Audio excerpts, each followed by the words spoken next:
How did you do with those? Here they're both negative, so we're just going to add them together and know that our answer is negative. Here we have one negative and one positive. We subtract the smaller absolute value from the higher absolute value, and since the higher absolute value is negative, our answer is negative. Same thing here. Higher absolute value minus the lower absolute value, and since the higher absolute value is negative, our answer is negative. Here our higher absolute value is positive, so we subtract them, and our answer is going to be positive. All right? Let's talk about some properties. We have 4 properties that we're going to be working with for addition. The first is the commutative property.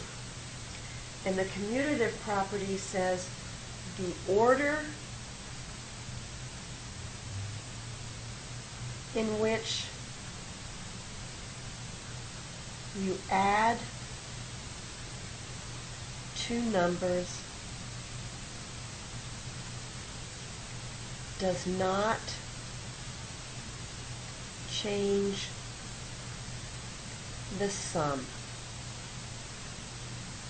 And all that means is if you add 3 plus 2, you're going to get 5. And if you add 2 plus 3, you're going to get 5. 3 plus 2 is the same as 2 plus 3. The second, the associative property, says the way in which you group 3 numbers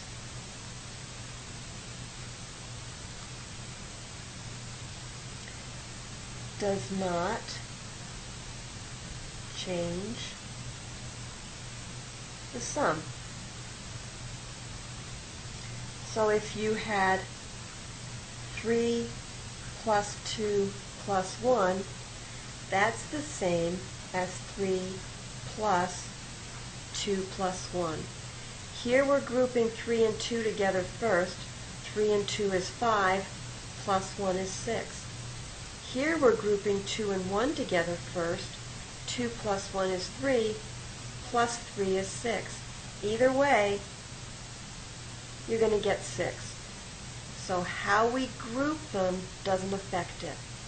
So some easy ways to remember these two is think about when you drive people drive to work in the morning, it's called a commute. So they're moving from one place to another. So commutative property means the numbers are changing, they're moving. Associative property, associative means people that you associate with, like your friends. So you may be best friends with one person one day, and maybe, hopefully not, best friends with another person another day, but the 3 of you are all still friends. So this talks about just the way you associate numbers together, in what order doesn't matter when you're adding.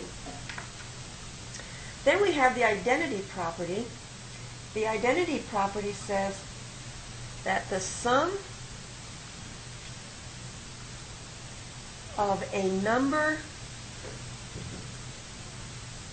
and 0 is the number. And you've probably known that for a long time. You just didn't know there was a property for it. 7 plus 0 equals 7. Easy enough. Any number added to 0, your answer is just the number. And then the inverse property says the sum of a number and its opposite is 0. For example, 4 plus its opposite is negative 4 is equal to 0. Okay? So those are our 4 properties. Commutative means the numbers move. Associative talks about grouping them differently. Identity, add 0 to any number and you get the number. And inverse property says that if you add a number to its opposite, you're always going to get 0.